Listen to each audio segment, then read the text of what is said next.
pastor Jorge está aqui subindo, queridos, vai trazer a palavra ao nosso coração. Você esteja atento à voz do Senhor Deus. Aqui, pastor Jorge. Obrigado, Pai, pelo teu amor, tua graça. Obrigado porque tu és Deus, ó Pai. Estamos aqui, ó Senhor, com os nossos corações abertos, ó Pai. Mente, coração, ó Pai, abertos para receber aquilo que vem do teu coração para o nosso coração, ó Pai. Então, Senhor, usa o teu servo como instrumento vivo, ó Pai, para trazer algo especial para as nossas vidas. Em nome de Jesus, amém e amém. Saudar os irmãos com a graça e a paz do Senhor Jesus, amém? Quero começar essa breve explanação da palavra de Deus convidando você a proferir uma palavra profética para a pessoa que está do seu lado. Então vire agora para o irmão que está do seu lado e diga assim: se você, fala com mais ênfase, se você não estivesse aqui nesta manhã, eu seria a pessoa mais bonita dessa igreja. Amém? Amém. Meus irmãos, é uma alegria estar aqui, é uma honra para a Ana, para mim, para as minhas filhas, poder fazer parte dessa igreja. Há uma longa trajetória até eu chegar aqui. Em uma outra ocasião, se o pastor Jonas tiver a coragem de me convidar para pregar de novo, eu compartilho com os irmãos. Mas essa igreja tem sido, de fato, um manancial de Deus na minha vida. Há 2 anos atrás, eu vou apenas resumir, há 2 anos atrás eu disse exatamente assim: nunca mais eu subo num púlpito para pregar. Nunca mais eu subo num púlpito para pregar. Hoje faz aproximadamente 2 anos que eu não prego em uma igreja batista. Eu preguei algumas vezes em uma Assembleia de Deus, mas em uma igreja batista fazem 2 anos que eu não prego em uma igreja batista. Então, quando o pastor Jonas me convidou para trazer essa mensagem aqui hoje, é mais uma prova de que Deus me colocou no lugar certo, a Igreja Batista Manancial. Eu tenho algo de Deus já para dizer para vocês. Vocês não têm ideia do que Deus faz através de vocês. Talvez vocês já estão acostumados por fazer parte da igreja há algum tempo. Mas eu, toda vez que entro aqui, o Senhor me quebranta. Toda vez que o ministério de louvor canta, eu e a minha esposa, nós saímos daqui totalmente quebrantados. Vocês não têm ideia de como Deus usa o púlpito dessa igreja, pastores.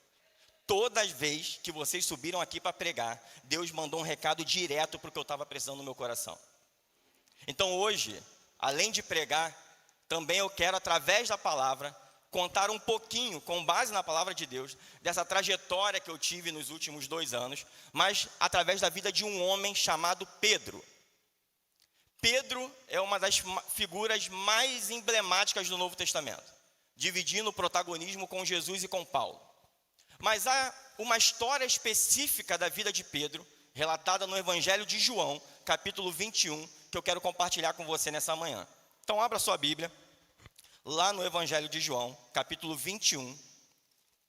Nós vamos ler boa parte desse Evangelho.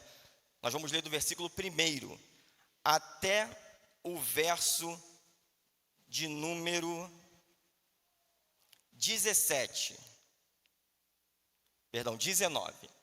João, capítulo 21, do verso de 1 a 19.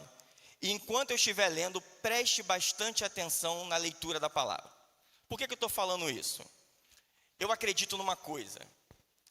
Paulo, quando chega para a igreja de Corinto, ele vai falar assim no capítulo 1: aprove Deus salvar aqueles que creem pela loucura da pregação. Aprove Deus salvar aqueles que creem pela loucura da pregação. Então eu acredito com toda a minha fé, com toda a minha força, de que quando um pregador abre a palavra de Deus e explana a palavra de Deus, é o próprio Deus falando com cada um de nós. Eu acredito nisso com toda a força da minha vida. Então você que está aqui, você que está em casa, saiba, Deus tem algo para falar com você nessa manhã. E você não vai sair daqui sem essa certeza e sem essa palavra. João capítulo 21 diz assim: depois disto, tornou Jesus a manifestar-se aos discípulos junto do mar de Tiberíades. E foi assim que ele se manifestou. Estavam juntos Simão Pedro, Tomé, chamado Dídimo, Natanael, que era de Caná da Galileia, os filhos de Zebedeu, e mais 2 dos seus discípulos. Disse-lhes Simão Pedro: vou pescar. Grave bem esse texto, João, capítulo 21, verso 3, parte A. Disse-lhes Simão Pedro: vou pescar. Continuando.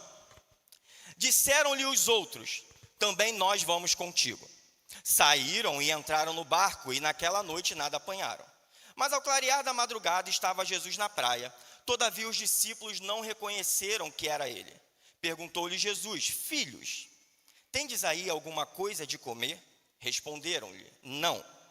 Então lhes disse: lançai a rede à direita do barco e achareis. Assim fizeram, e já não podiam puxar a rede, tão grande era a quantidade de peixes. Aquele discípulo a quem Jesus amava disse a Pedro: é o Senhor. Simão Pedro, ouvindo que era o Senhor, cingiu-se com sua veste, porque se havia despido, e lançou-se ao mar.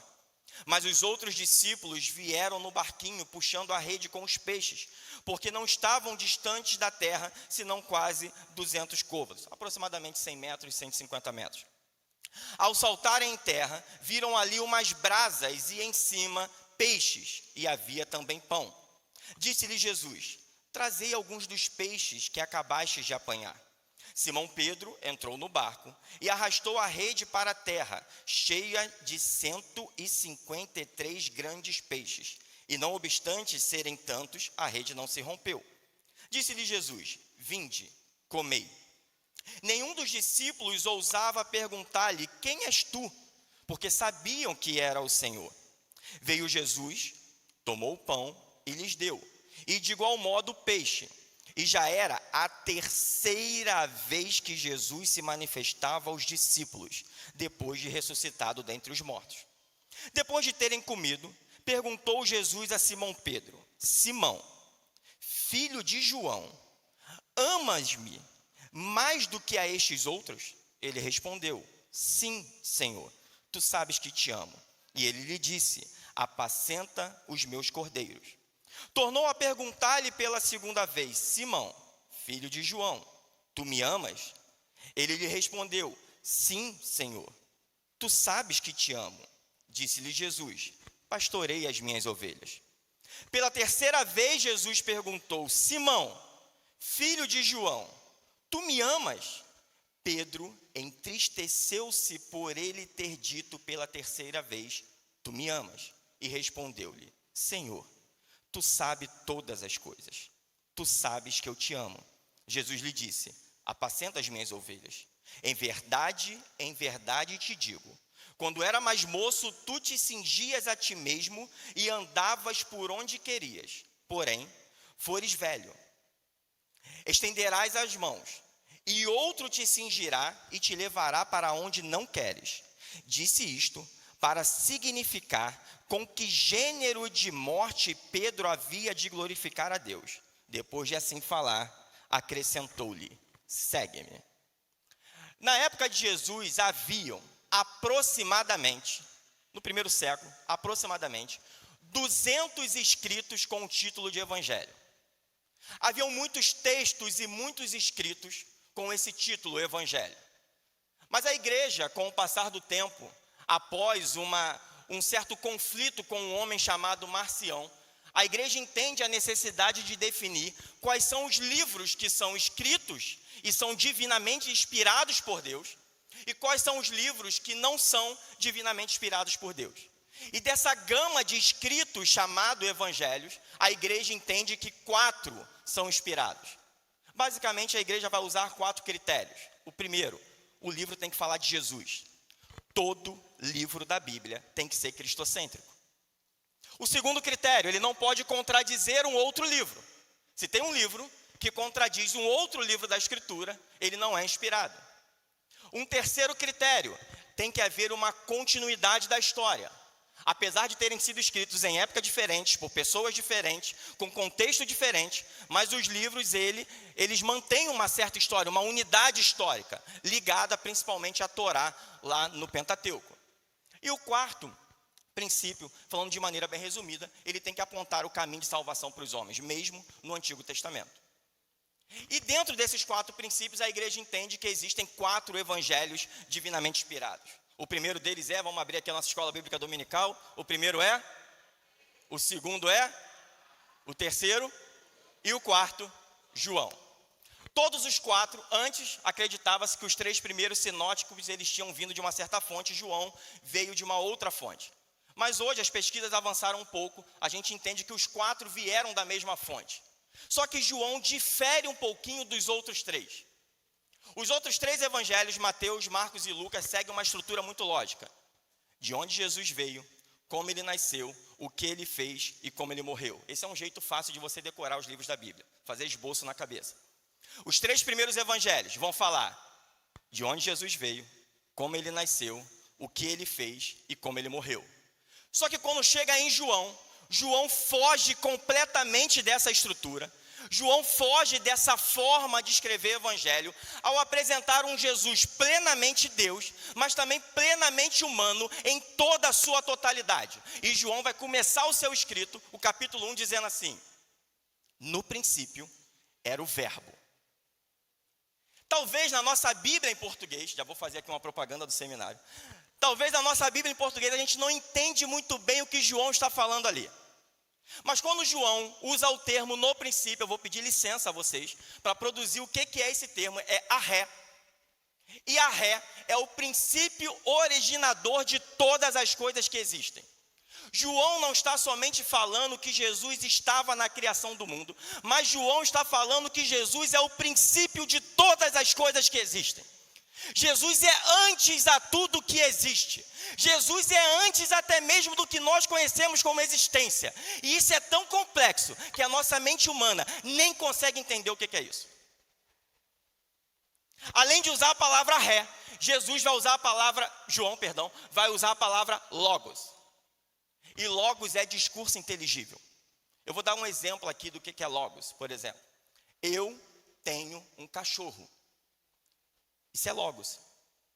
Mesmo vocês não estando vendo o cachorro, mesmo que vocês não saibam nem o nome do meu cachorro, nem a raça do meu cachorro, mas quando eu falo, eu tenho um cachorro, acredito que cada um aqui imagina a figura de um cachorro. Um animal de 4 patas, que late, que come a ração, que destrói nossa casa, que faz aquilo tudo. Todo mundo aqui imagina isso. Isso é logos. Então, João, logo no seu início, apresenta assim: Jesus é aquele que existe antes de todas as coisas e é aquele que quando fala uma coisa, a coisa passa a existir. João vai continuar. Do capítulo 2 ao capítulo 12 de João, cismei com Jesus, é João. João vai continuar do capítulo 2 ao verso 12, ele vai falar do livro dos sinais, conhecido como livro dos sinais. E nesses sinais ele vai identificar Jesus. Quem aqui lembra da pregação do pastor Valdir, em Êxodo capítulo 3, verso 14, quando Moisés tem ali uma aparição do próprio Deus através de uma sarça ardente. E quando Moisés chega para aquela aparição e fala assim: vem cá, mas eu vou no faraó. E chegando lá eu vou dizer o quê? Que eu vim aqui em nome de quem? E aí no meio daquela sarça ardente ele ouve uma voz: vai lá e diz que o eu sou te enviou. Eu sou é o nome sagrado de Deus no Antigo Testamento, conhecido como tetragrama sagrado. O judeu não pronuncia esse nome em hipótese alguma. Um judeu, ao escrever esse nome na literatura, ele apanha uma caneta dourada para escrever esse nome de forma diferente. Um judeu, para você ter ideia, ele não pronuncia o verbo ser, porque o verbo ser tem a ver com o eu sou, que é o nome de Deus. Então, quando você pergunta para alguém judeu qual é o seu nome, ele não vai falar eu sou George, ele vai falar eu George. E João vai pegar Jesus e vai falar: esse camarada que nasceu em Belém, andarilho pelo mundo, ele é o eu sou que falou com Moisés no meio da sarça ardente. Eu sou o pão da vida, eu sou a luz que ilumina todo mundo, eu sou a videira verdadeira, eu sou a ressurreição, a vida. E isso para um judeu é uma aberração, porque ele está falando que Jesus é o próprio Deus criador do mundo. João vai continuar apresentando esse Jesus. No verso 1 ele vai falar o seguinte: o verbo se fez carne e habitou entre nós, e vimos a sua glória como a glória do unigênito do Pai. Vou traduzir melhor agora esse versículo para vocês. E o verbo, o logos, o próprio Deus, armou uma tenda no meio dos homens. A tradução melhor E o verbo tabernaculou entre nós. O tabernáculo de Deus se fez entre os homens. E aquele que criou o mundo no Gênesis, aquele que abriu o mar vermelho, aquele que libertou o povo do cativeiro, aquele que fez coisas extraordinárias, agora arma uma tenda, nasce numa manjedoura, no meio de esterco, no meio de animais, para morar comigo, para morar contigo. Esse é Jesus que João está apresentando. Esse é o Jesus que João está apresentando. João continua, eu só estou na introdução. João continua. Há um momento da vida de Jesus em que ele está na Judéia. Judéia fica ao sul, como se fosse aqui no nosso mapa, Rio Grande do Sul. Imagina aí Porto Alegre, Judéia. Só que na Judéia os fariseus começaram a fazer um burburinho sobre Jesus. Pô, esse Jesus aí está batizando mais do que João Batista. Esse Jesus aí está fazendo mais do que João Batista. Os próprios discípulos de João Batista começaram a inventar burburinho. E aí Jesus faz o seguinte, olha, é necessário que eu vá para a Galileia. Galileia ao norte. Imagina que a Galileia aqui no nosso mapa seja Brasília. O caminho mais fácil é você pegar uma reta ali de Porto Alegre, na vertical, sentido norte, você vai estar em Brasília. Mas Jesus faz o seguinte, olha só, para eu chegar na Galileia, é necessário que eu passe por Samaria. Jesus quer sair do Rio Grande do Sul, ir para o litoral de Santa Catarina, passar pelo litoral de São Paulo, pelo litoral do Rio de Janeiro, entrar por dentro de Minas para depois chegar em Brasília. E os discípulos não entendem nada. Primeiro porque o judeu não fala com o samaritano, e Jesus era judeu. O judeu tem nojo de um samaritano, porque o samaritano ele é tido como alguém que não é raça pura, não é sangue puro. Mas por que Jesus tem que passar por Samaria? Porque lá em Samaria havia uma mulher que ao pegar água, uma mulher que tão indigna ela era, que nem o nome dela é mencionado na Bíblia. Uma mulher que já havia se casado várias vezes e o homem com quem ela morava nem marido dela era. E Jesus muta toda a rota dos discípulos só para falar para aquela mulher e transformar ela numa andarilha sem nome em a maior missionária que Samaria teve. Deixa eu te dizer uma coisa. Se for necessário Jesus mudar a rota só para falar com você, ele fala. Se for necessário Jesus mudar o caminho só para fazer você entender qual é o propósito dele na tua vida, ele vai fazer isso. Talvez você veio aqui hoje pensando assim, acordei, me arrumei, botei a roupa de domingo de manhã, porque crente, ainda mais batista, tem roupa de domingo de manhã e roupa de domingo à noite, só para poder chegar na igreja e ter um encontro com o meu Jesus. Mas não, na verdade foi Jesus que veio aqui para se encontrar contigo. Oh, entenda isso. Não foi você que veio se encontrar com ele. Foi ele quem veio se encontrar contigo. E se ele te trouxe aqui, é porque tem algo que só ele pode falar no teu coração. Se você está aí na sua casa, vendo isso, tem algo que só ele pode falar no teu coração. Livro dos Sinais. Não vou falar tudo porque não tem muito tempo, o pastor falou para eu ser rápido e eu não posso ficar muito tempo em pé. Mas o livro dos Sinais vai até o capítulo 12 de João. Do capítulo 13 até o 20, João faz o seguinte, ele deixa de mostrar um Jesus que fala às multidões. João deixa de mostrar um Jesus que fala e faz milagres no meio do povo e restringe os ensinos de Jesus a somente 12, os discípulos. E a gente conhece isso como o livro da glorificação. Então, um jeito de você memorizar João aí na sua cabeça. João começa com um prólogo falando sobre o verbo. João pega do capítulo 2 ao capítulo 12 falando dos sinais. São 7 sinais que ele vai ligar Jesus ao Deus do Antigo Testamento. E depois do capítulo 3 ao capítulo 20 é o livro da glorificação, onde Jesus vai ensinar para os discípulos sobre a nova vida, sobre a ressurreição, sobre a morte dele, sobre a morada que ele está preparando nos céus, sobre o que vai acontecer com os discípulos. E a partir daí, acontecem coisas muito interessantes. Muito interessantes. A partir daí começa a história do fracasso de um homem chamado Pedro. E isso é tão interessante, tão forte no Evangelho de João, que ele decide terminar o seu Evangelho. Eu vou convidar você a abrir Abra comigo no capítulo 20, no verso de número 31. O evangelho de João acaba aí. Capítulo 20, verso 31 é o final do evangelho de João. E ele fala assim, ó. Quem achou diz achei. Quem não achou diz não achei. João 20, 31. Olha o que fala aí. Estes, porém, foram registrados para que creiais que Jesus é o Cristo, o Filho de Deus, para que crendo tenhais vida em meu nome. Acabou o evangelho de João. Acabou. Só que João pega e decide escrever mais um capítulo, que é o 21. Todos os outros evangelhos terminam com Jesus exaltado, Jesus glorificado e Jesus dando ordem para a igreja seguir adiante. O evangelho de João, ele decide terminar contando o fracasso e a restauração de um homem chamado Pedro. Por que João faz isso? É isso que a gente vai ver hoje. A mensagem está começando agora.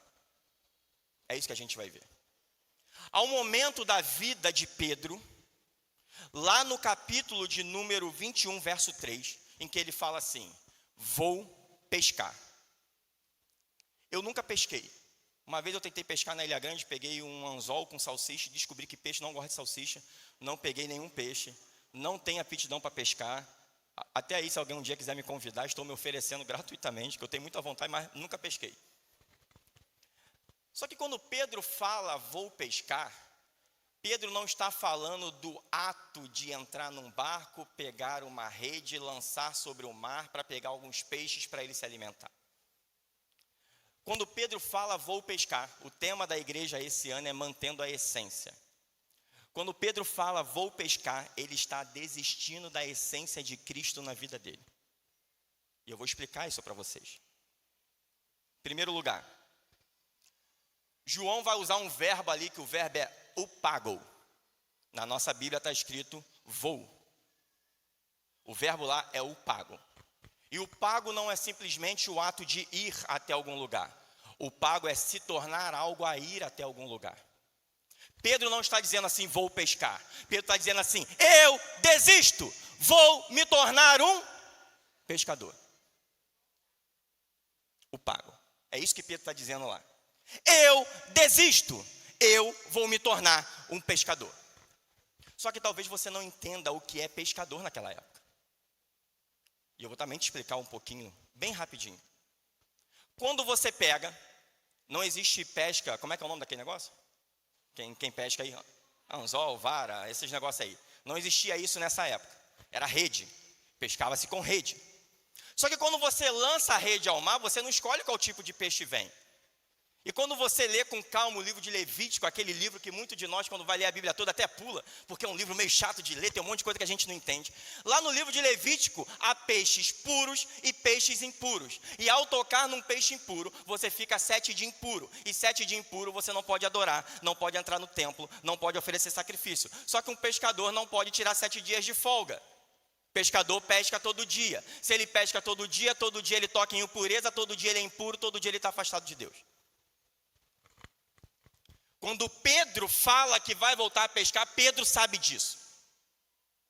Pedro era o que antes de Cristo passar pela vida dele? Um pescador. Jesus vira para ele e fala, eu vou te tornar um pescador de homens. Jesus tira ele dessa vida.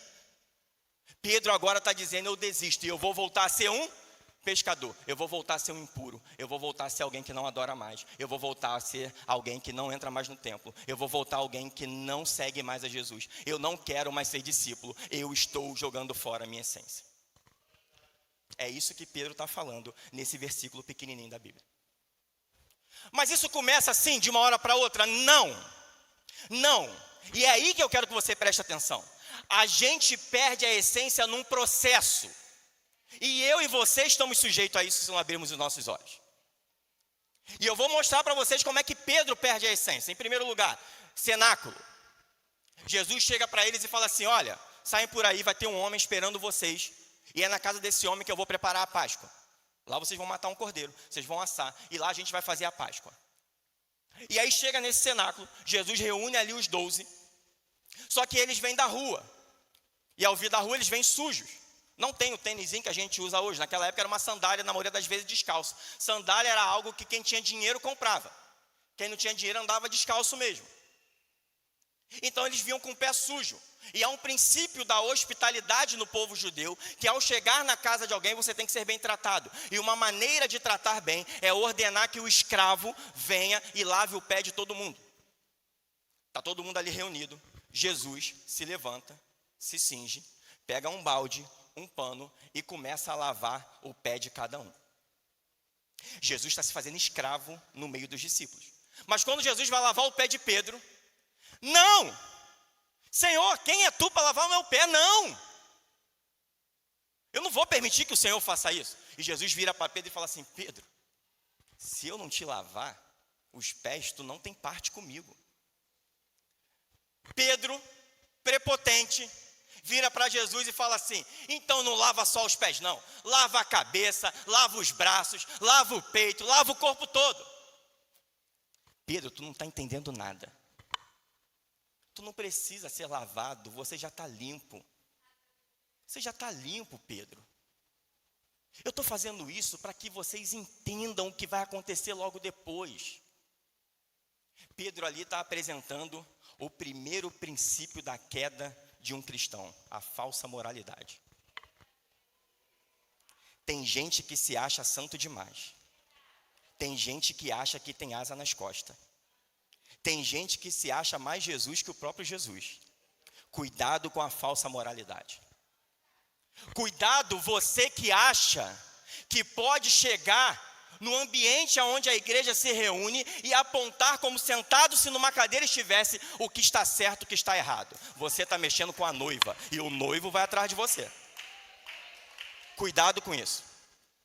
Falsa moralidade. A história de Pedro continua. Ainda no cenáculo, Jesus fala assim: é necessário que eu vá. Eles vão me matar. Eu tenho que ir a Jerusalém. E aí Pedro vira para Jesus e fala assim: eu vou contigo. Se necessário for, eu dou a minha vida por você. A gente às vezes não canta. Lívia, eu sou péssimo para cantar. Nunca me peça para cantar. Eu estava morrendo de medo de pastor João chamar para pregar, que todo pastor que prega aqui canta. Pastor Alexandre, ou a pastora Alzineia. E eu estava morrendo de medo, porque gente, entrei na igreja, entrei no coral, comecei a cantar, a irmãzinha do coral falou assim: meu filho, acho que você tem que procurar um outro ministério. Talvez a sua área é outra. E nunca mais eu cantei na vida. Mas há um cântico que a gente canta assim: te louvarei, não importam as circunstâncias, não tem? Do ministério apacentar. Era isso que Pedro estava cantando lá. Quando Jesus vai para a cruz, Pedro é o primeiro a meter o pé e sair de perto de Jesus. Segunda coisa que faz o crente cair, a falsa adoração.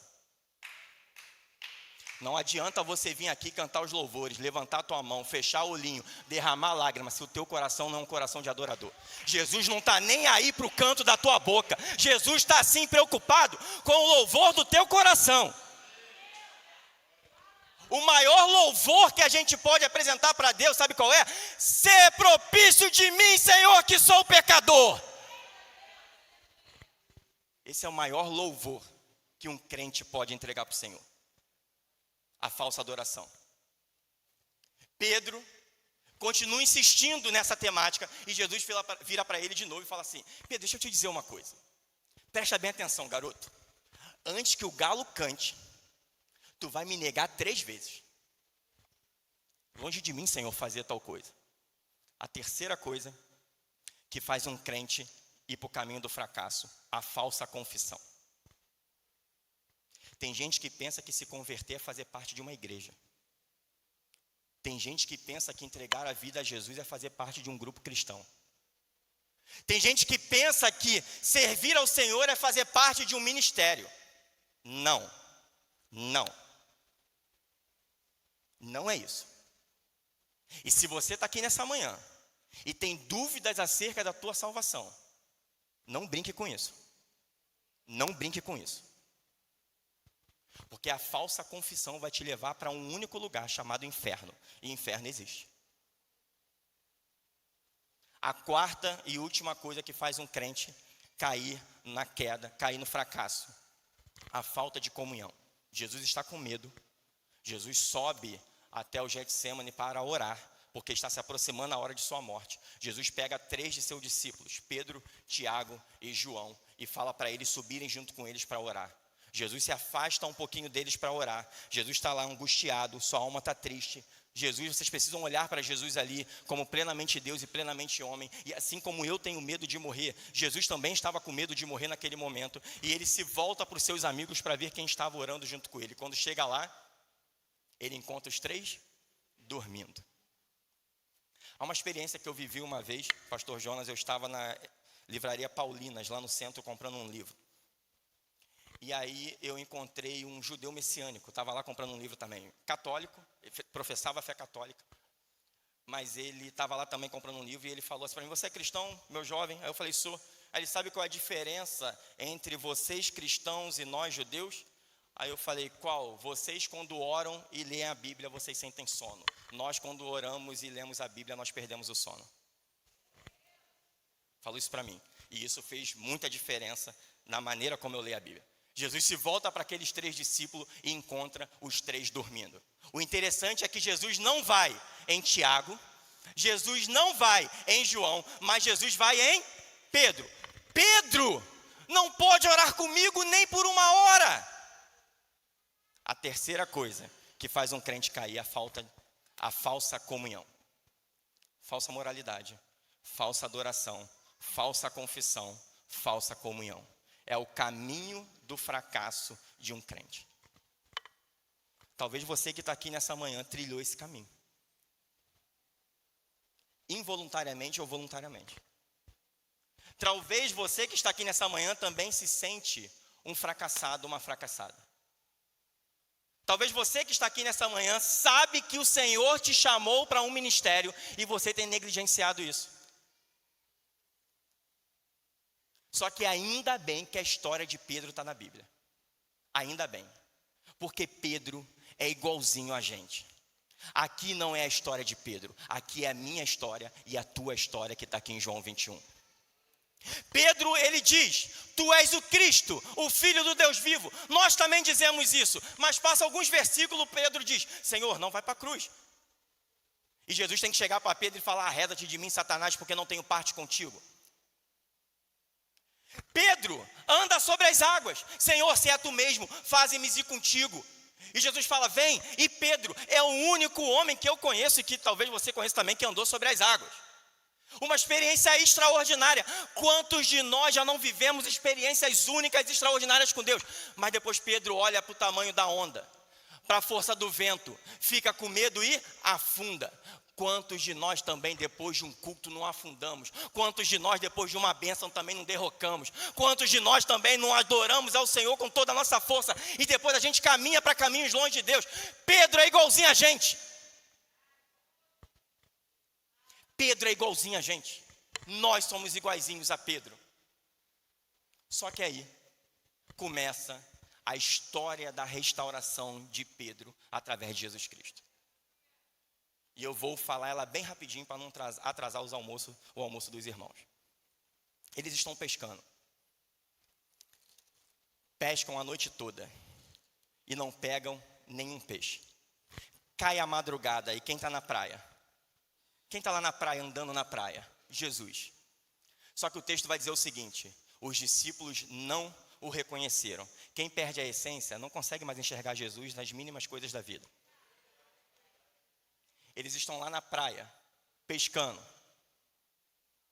E aí a primeira coisa que eu tenho para dizer para você é o seguinte: mesmo que você se afaste de Jesus, mesmo que você caminhe para longe de Jesus, mesmo que você desista do teu chamado, mesmo que você se afaste da igreja, mesmo que você diga eu desisto, não quero mais, Jesus não desiste de você, Jesus não foge de você, Jesus não se afasta de você, Jesus não vai para longe de você. Esse é o Jesus que nós servimos. Desisto, quero ser pescador. E Jesus está ao mesmo tempo falando: eu insisto e eu quero você de novo. Jesus restaura Pedro, mostrando para Pedro que está perto dele, em primeiro lugar. Em segundo lugar, Jesus chega e fala assim: filhos, tem alguma coisa de comer aí? Depois vocês acompanham com mais calma o capítulo 21, mas não vou ficar lendo para a gente ganhar tempo. Filhos, tem alguma coisa de comer aí? Jesus é Deus onisciente que sabe de todas as coisas. Não tem sentido nenhuma pergunta. Essa pergunta, ela tem uma forte ligação com a pergunta que Deus faz para Adão e Eva lá no capítulo 3 de Gênesis. Onde estás? Calma aí, Deus não sabia onde eles estavam? Essa não é uma pergunta para Jesus saber a resposta, mas é uma pergunta para os discípulos entenderem qual é a condição deles diante de Jesus. Eles, fracassados, derrocados, desertores, estavam voltando a ser pescadores, mas para Jesus, sabe o que eles eram? Apesar disso tudo, filhos. Jesus usa o termo pai dion. Pai dion é criancinha, meu pequenino, meu amado, meu filhinho. Deixa eu te dizer uma coisa, o diabo vai dizer que você não é mais filho. Quando você cair, não vão faltar pessoas para chegar para você e falar: você não tem mais jeito. Quando você desanimar na fé, não vai faltar amigos te chamando para balada, para bebedeira, não vai faltar isso. Quando você pensar em desistir, não vai faltar intenção no seu coração de se afastar cada vez mais de Jesus. Mas Jesus continua o mesmo, olhando para você e te chamando de filho, te chamando de filha, porque lá em João diz: a todos quantos me conheceram, deu-lhes o poder de serem chamados filhos de Deus, e isso ninguém tira, ninguém arranca, ninguém muda, a filiação é eterna, uma vez filho, sempre filho, sempre filha. A segunda coisa que Jesus mostra para restaurar Pedro é lembrar a Pedro que ele não é um pescador, ele não é um fracassado, ele não é um desanimado, ele é um filho. Jesus também quer te lembrar isso. Tem gente aqui nessa manhã que se esqueceu que é filho, que se esqueceu que é filha, que está andando por caminhos que não devia. E hoje Jesus manda te dizer: você é um filho, você é uma filha. Quando Jesus fala isso, o discípulo a quem Jesus amava vira para Pedro e fala assim: Pedro, é o Senhor. Pedro, aquele que está lá na praia, é o Senhor. Pedro estava nu, ele coloca uma roupa, pula no mar, sai nadando na direção de Jesus. Mas esse Pedro que nada em direção a Jesus é um Pedro carregado de culpa, é um Pedro amargurado, é um Pedro triste, é um Pedro sem propósito. Tanto é que Pedro não fala nada, ele só pula no mar e o texto não fala que ele fez mais nada. Pedro ficou nadando igual um doido, nem na areia ele foi. Tanto que Jesus depois chega e fala assim: traz aqui alguns peixes. Aí Pedro ainda está dentro d'água, ele que puxa o barquinho, ele que puxa a rede. É um Pedro perdido. Jesus fala assim: vem cá, gente, vocês estão aí pescando, mas olha só, eu já estou aqui com a brasa acesa, já tem um peixinho assando aqui, vem para cá comer. Por que Jesus faz isso? Só aparece a palavra braseiro 2 vezes na Bíblia. A primeira quando Pedro cai, a segunda quando Pedro é restaurado. Jesus arma o mesmo cenário que Pedro negou Jesus para restaurar Pedro. Jesus conduz a Pedro ao lugar da queda, a lembrança da queda, para fazer ele entender que ali seria o lugar da restauração dele. Talvez você está fugindo do lugar que você está. Talvez tu está reclamando da condição que você está. Talvez tu está fugindo do problema, e é exatamente isso que Deus está usando para te restaurar. Deus conduz Pedro ao lugar da queda, para fazer daquele lugar o lugar da restauração na vida dele. Antes disso, Jesus fala assim: joga a rede para o lado direito. E eles jogam, e eles pegam 153 grandes peixes. Jesus está lembrando a Pedro do chamado dele. Pedro estava pescando, Jesus passa: afasta teu barco um pouquinho. Pedro afasta, Jesus prega para uma multidão. Depois Jesus chega para Pedro e fala assim: vem cá, quantos peixes tu pegou hoje? Pedro: nenhum. Jesus faz o seguinte: joga para a direita. Senhor, eu pesquei a noite toda, eu sou dono de uma indústria de pesca e não peguei nada, mas só por causa da tua palavra eu vou fazer isso. E quando ele joga a rede, tem uma grande pescaria. O pastor Freud falou um pouquinho disso aqui. E logo depois dessa pesca, Jesus vira para Pedro e fala assim: segue-me. E Pedro imediatamente larga tudo e segue a Jesus. Para restaurar Pedro, Jesus lembra do chamado dele. Ele não nasceu para ser pescador de peixe, ele nasceu para ser pescador de homem. Jesus também quer lembrar qual é o teu chamado. Você não nasceu para ficar sentado em banco. Tu não nasceu para ficar de braço cruzado.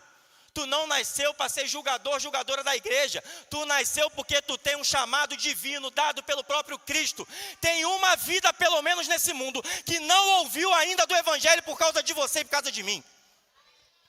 Eu vos designei para que vades e deis frutos, e fruto que permaneça. Esse é o chamado de todo cristão. Ide por todo o mundo e pregai o evangelho a toda criatura, batizando-os em nome do Pai, do Filho e do Espírito Santo, ensinando-vos a guardar todas as coisas que vos tenho ensinado. E eis que estarei convosco até a consumação dos séculos.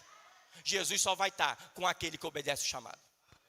Ele não perde tempo com quem tem mimimizinho e bobeirinha de crente. Por fim, depois de todo esse cenário, Jesus chama Pedro à parte. Tem uma coisa específica para tratar em Pedro. Algo que destrói a nossa vida. Eu não sou autoridade para falar disso, mas pastor Alzineia é a culpa. Né, pastor Alzineia? Culpa é algo que arrebenta com a gente. Culpa é algo que nos destrói na nossa essência, na nossa alma. Que faz aquela angústia apertar no peito. Jesus chama Pedro à parte e fala assim: Pedro, tu me amas mais do que a estes? Pedro era líder dos apóstolos. Em toda a lista apostólica, Pedro é o primeiro nome que aparece. Ele era o líder. Tanto é que quando ele fala, vou pescar, a Bíblia diz que os outros fizeram a mesma coisa. Quando você perde a sua essência, você leva outros a perderem a essência também. Quando você acha a sua essência, você leva outros também a acharem a sua essência. Jesus chama Pedro à parte: Pedro, tu me amas mais do que a estes? E Pedro fala: Senhor, tu sabes que eu te amo. Então vai lá. O teu chamado não é ser pescador. O teu chamado é para apacentar as minhas ovelhas. Jesus se volta para Pedro de novo. Pedro, verdadeiramente tu me amas? Senhor, tu sabes que eu te amo. Então vou te dizer mais uma vez, o teu chamado não é ser pescador. Vai lá e apacenta os meus cordeiros. Terceira vez. Pedro, olha para mim, Pedro. Tu me amas? E o texto fala o seguinte: e Pedro entristeceu-se por haver Jesus perguntado pela terceira vez e disse: Senhor, tu sabes de todas as coisas. Tu sabes que eu te amo. Por que 3 vezes? Por que 3 perguntas? Por que João relata isso? Quantas vezes Pedro negou Jesus? Quantas perguntas Jesus fez para Pedro? Para cada erro de Pedro, tinha um ato de graça de Jesus. 3 na literatura hebraica é o número da completude, é o número completo. 3 não é só um número qualquer. 3 significa que a obra é completa. O nosso Deus é uma trindade. Pedro, literalmente, chutou o balde. Botou o pé na jaca. Pedro cometeu o pecado que não poderia cometer. Aquele que me confessar diante dos homens, eu o confessarei diante do meu Pai que está no céu. Mas aquele que me negar diante dos homens, eu também o negarei diante do meu Pai que está no céu. Pedro negou Jesus 3 vezes. Pecou por completo. Mas onde abundou o pecado, superabundou a graça. Jesus não veio para julgar o mundo, ele veio para salvar o mundo. Jesus não veio para apontar o erro, Jesus veio para mostrar o caminho do acerto. Jesus não veio para julgar a gente pelos nossos atos, não. Jesus veio para dizer que ele é o caminho, ele é a verdade, ele é a vida, e por ele a gente chega ao Pai, por ele a gente chega na graça, por ele não precisa de mais culpa, porque ele é o Deus propagador da graça, e é esse Jesus que está aqui. Eu não sei como é que você entende isso. É esse Jesus que está aqui, o Jesus que criou o mundo, o Jesus que abriu o mar vermelho, o Jesus que deu vida ao homem, o Jesus que libertou Pedro, o Jesus que deu vista a cegos, o Jesus que fez surdo ouvir, o Jesus que fez mudo falar, o Jesus que fez paralítico andar. É esse Jesus que está aqui. Eu não entendo como é que você consegue ficar parado diante disso. Eu não entendo. É ele que está aqui dizendo para você, para cada erro teu, Eu tenho um ato de graça para cada queda. Eu tenho uma mão para te levantar. Para cada derrocada, eu tenho uma montanha para você subir. Esse é o Jesus que nós servimos. Esse é o Jesus que essa igreja serve. Já chamo o ministério de louvor, eu não vou cantar, não vou fazer isso com os irmãos, mas vocês sempre têm uma música aí para terminar. Falta uma coisa ainda. Falta Pedro entender o que ele tem que fazer.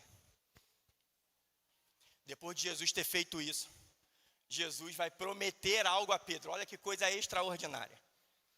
A gente acha que a evidência da presença de Deus na vida de alguém é a prosperidade material, é a bênção, é a vitória, é o acerto, é aquela postagem maravilhosa que a gente faz no Instagram. Sabe qual foi a evidência da vitória de Pedro?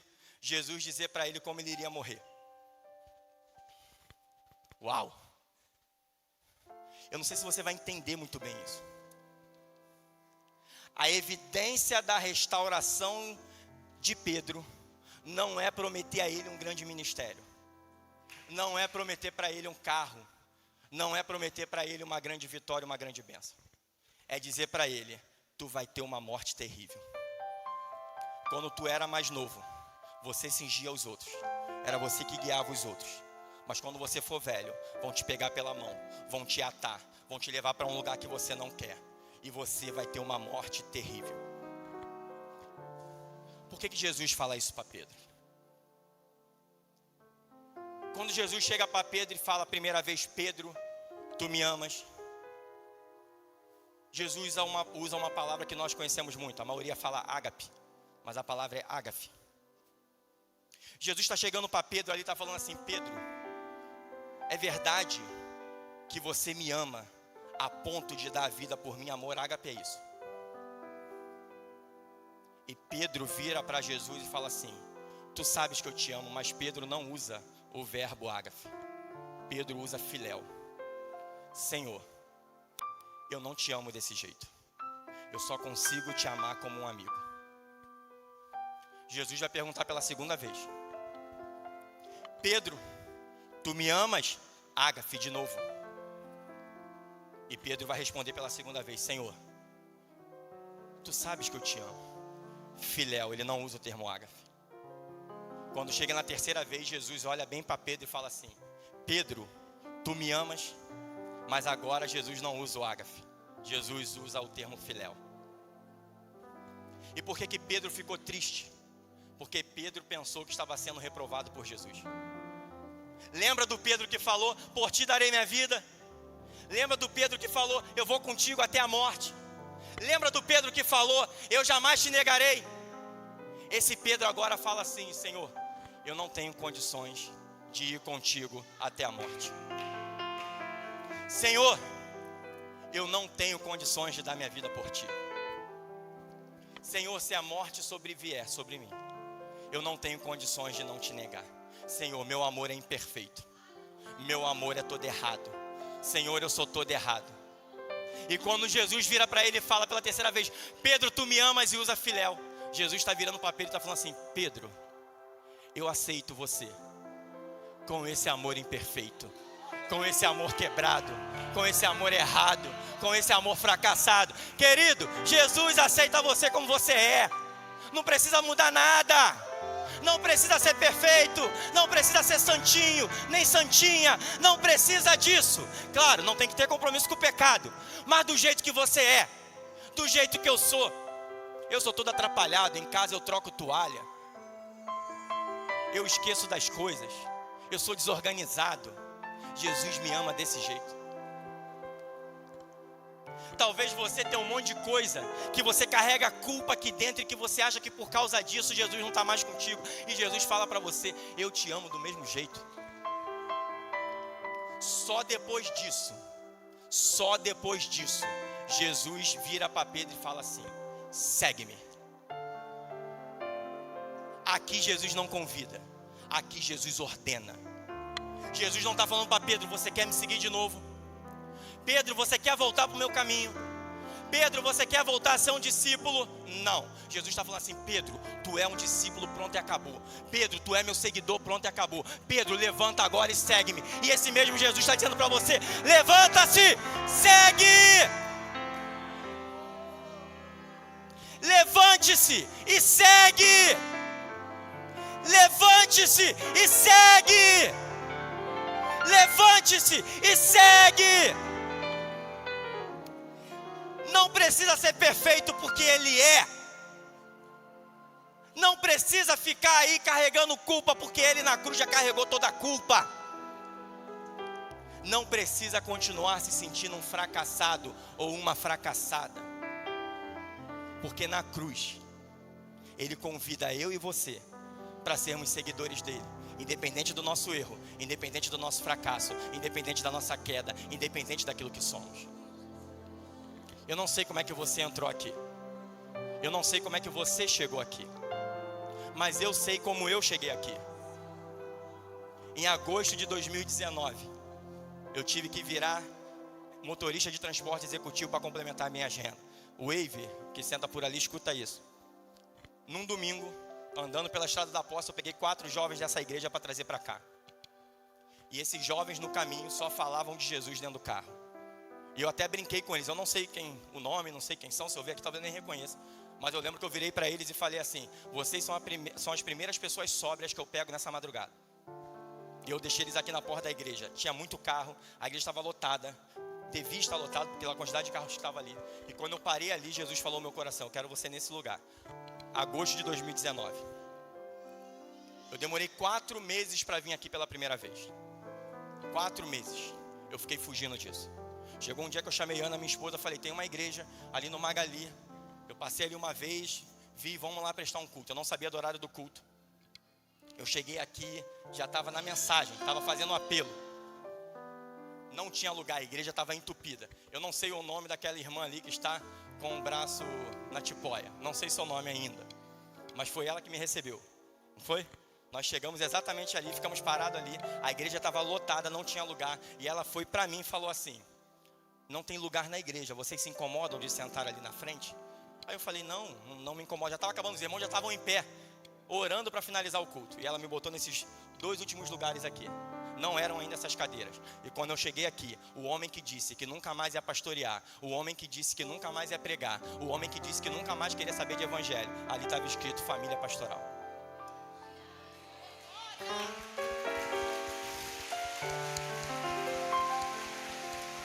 É esse Jesus que nós servimos. É esse Jesus que fala com você nessa manhã.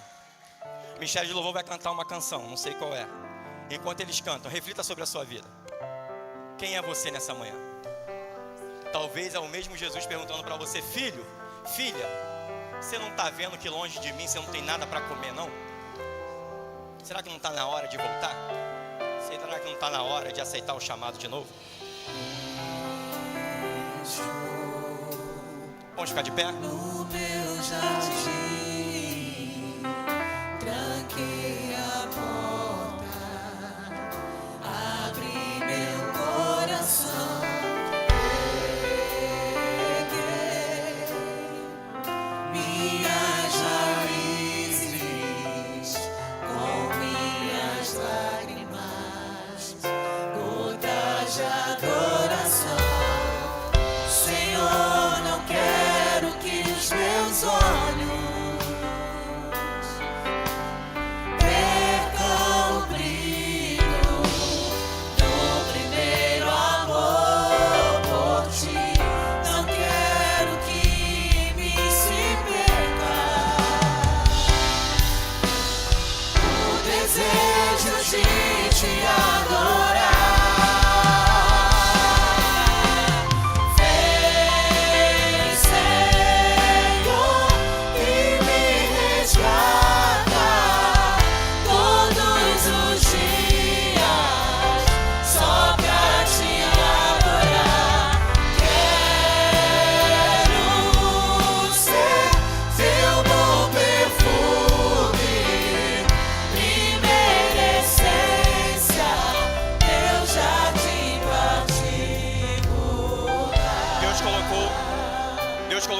coração fazer 3 apelos aqui nesta manhã. E o primeiro eu quero direcionar para você que sabe que tem um chamado de Deus na tua vida. Para você que Deus chamou para ser pastor. Tem jovem aqui que Deus chamou para ser pastor, que Deus chamou para ser pastora e que está fugindo disso, dizendo assim: primeiro eu vou fazer a faculdade, primeiro eu vou me formar e depois eu vou ver isso. É para você esse chamado. Tem gente aqui que foi chamado para ser missionária e que tem negligenciado isso. Hoje é o dia que o Senhor quer te lembrar do dia que Ele te chamou. Eu quero convidar você que sabe que tem um chamado de Deus e que está insistindo em ser um pescador e que está insistindo em ser aquilo que Deus não quer que você seja. Esse primeiro chamado é para você. Eu quero convidar você a vir aqui à frente. Os pastores, nós vamos orar pela sua vida e você vai recobrar forças para retomar o teu chamado. Amém? Pode vir. Para você que tem chamado, é para você que Deus chamou, é para você que Deus falou lá no teu coração, lá no teu íntimo. É para você esse primeiro chamado. Eu quero convidar você a vir aqui à frente. O segundo chamado, talvez você caiu em algum momento da sua vida, talvez você tropeçou, talvez você também negou, e isso te enche de culpa até hoje. Talvez já passaram 5, 10, 15, 20, 30 anos e até hoje essa culpa martela no teu coração. Esse segundo chamado é para você. Jesus te ama. O mesmo Jesus que diz para Pedro: eu não me importo com o que você fez, eu continuo te amando do mesmo jeito. Eu não me importo com o que você fez, você continua sendo filho. Esse segundo chamado é para você. Eu também quero convidar você aqui na frente, porque Jesus quer restaurar essa tua vida. Jesus quer limpar essa culpa. Jesus quer limpar esse coração. E o terceiro chamado é para você que ainda não conhece esse Jesus que nós pregamos aqui nessa manhã. Esse Jesus é o nosso Salvador. Nós nos reunimos aqui toda manhã porque Ele quer se encontrar com a gente, e Ele fala com a gente, e Ele supre as necessidades, e Ele transforma o nosso coração a cada dia. Esse Jesus é a melhor decisão que você pode tomar na sua vida. Há alguém aqui que deseja aceitar Jesus como seu Senhor e Salvador? Eu também te convido a vir aqui à frente enquanto o Ministério de Louvor estiver cantando. Pastores, me ajudem, vamos orar por essas pessoas. Pode vir, essa é a tua chance. Estou no meu jardim, tranquei a porta, abri meu coração, peguei minhas raízes com minhas lágrimas, gotas de adoração. Senhor, não quero que os meus olhos Venha, pode vir. percam o brilho do primeiro amor por ti. Não quero que em mim se perca o desejo de te adorar. Vem, Senhor, e me resgata todos os dias.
te pedir por cada um desses que estão aqui, que tem um chamado vindo de Ti para as suas vidas, que possuem, ó Pai, a Tua voz ecoando em seus corações, destinando para algum ministério específico.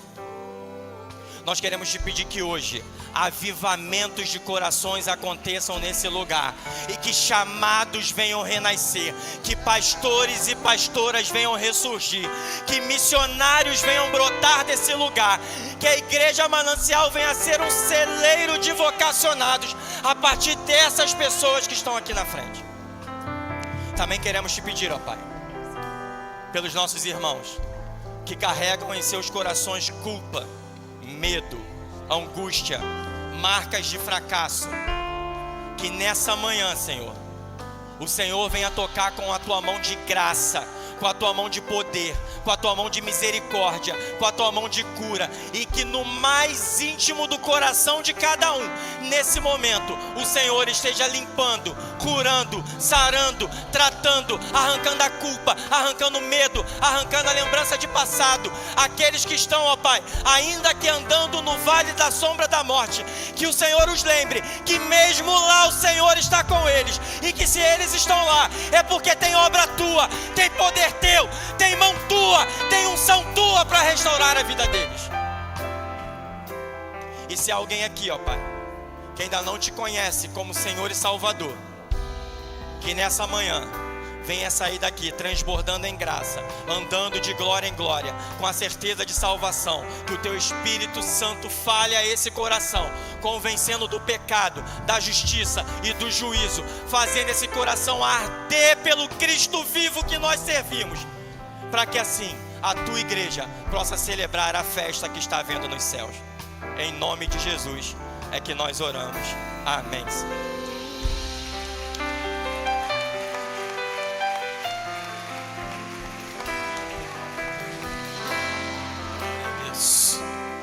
Glória a Deus. Ana, fica aqui comigo aqui. Ana, vem cá.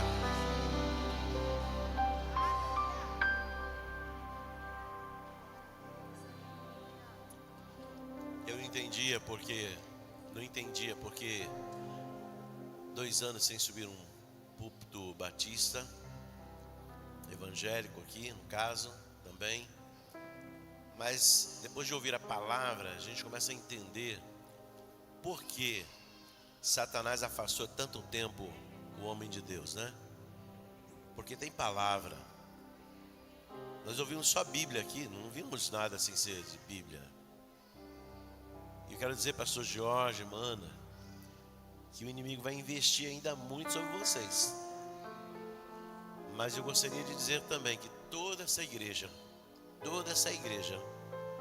vai estar orando por vocês, que nós não queremos perder essa bênção maravilhosa que Deus deu sobre a sua cabeça e sobre a família de vocês.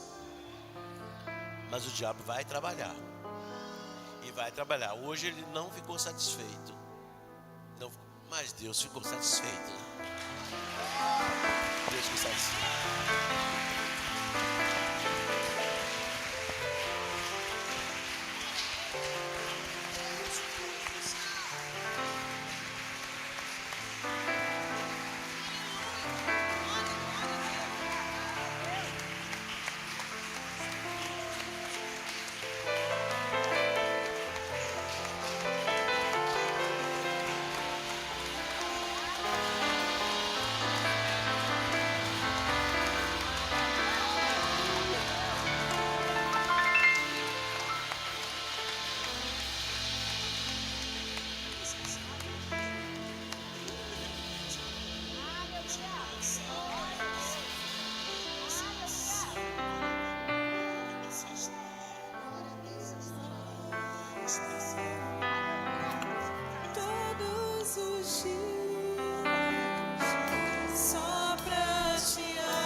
Teu jardim pra ti.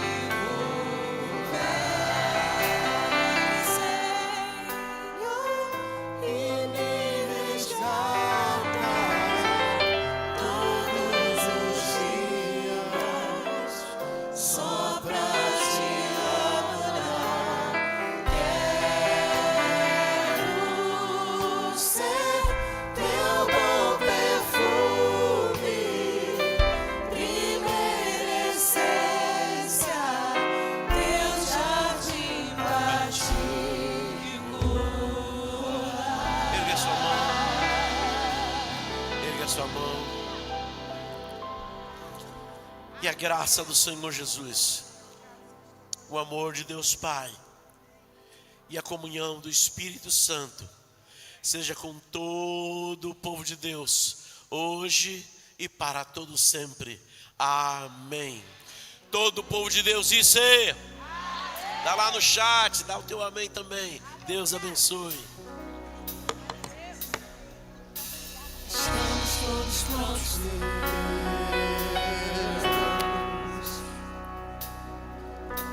Estamos todos prontos, Deus.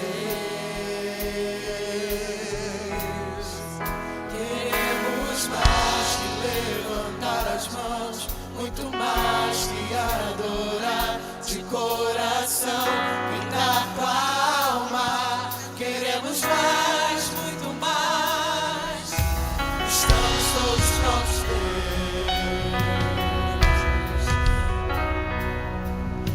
Estamos todos prontos, Deus.